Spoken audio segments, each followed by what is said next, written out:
As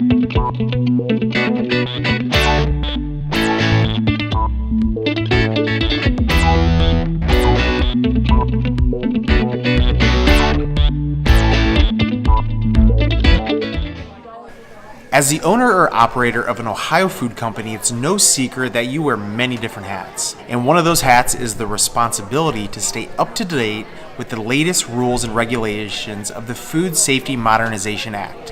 At least I hope that's one of your responsibilities, because if upper management isn't focused on FSMA, then who is? So let's just admit that staying up to date with the constant changes of FSMA isn't necessarily a walk in the park. Day after day, I'm talking with food companies across Ohio, and I found that one of their greatest challenges is FSMA compliance. And that's not because food safety isn't a priority at their facilities. It's actually quite the opposite. But what we've discovered is a lack of affordable tools and resources that Ohio food companies can depend upon to learn the ins and the outs of FSMA and ensure FSMA compliance. Two of the most common questions that I get regarding FSMA are, what is FSMA and what happens if the FDA inspects my facility? So let's start with the former. What is FSMA? FSMA stands for the Food Safety Modernization Act, which was enacted in 2011 to improve the safety and security of the United States food supply. So in other words, the law focuses on preventing food contamination and foodborne illnesses.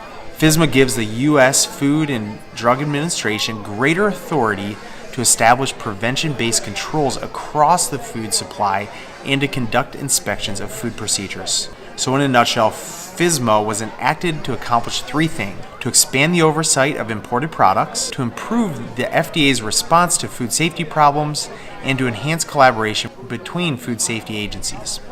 FSMA is enforced through more frequent FDA facility inspections. The greatest risk that you face when FDA visits is that they test and find a product that is deemed unsafe for the consumer. The FDA has the power to mandate a recall of unsafe food if your company fails to acknowledge it and does not address it voluntarily. If the FDA deems a product is unsafe, they may require access to all records regarding that article of food.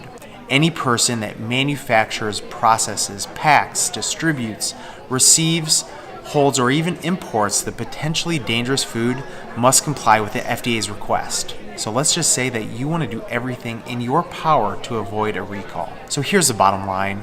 While FSMA's sole purpose is to improve the safety of the U.S. food supply, there's no doubt that the law has presented many challenges to companies just like yours. But that's not to say it should hold you back. Rather, it should keep you focused on developing and maintaining a safety culture within your facility, and perhaps subscribing to a few food safety organizations so you're informed on FSMA updates. So here's the next step. I'm Pat O'Neill, and I'm a food and agribusiness protection specialist here at the O'Neill Group, and I'd be happy to connect you with the tools and resources that will help you maintain FSMA compliance. I've also included a link to a more detailed article on FSMA, along with my contact information in the description below.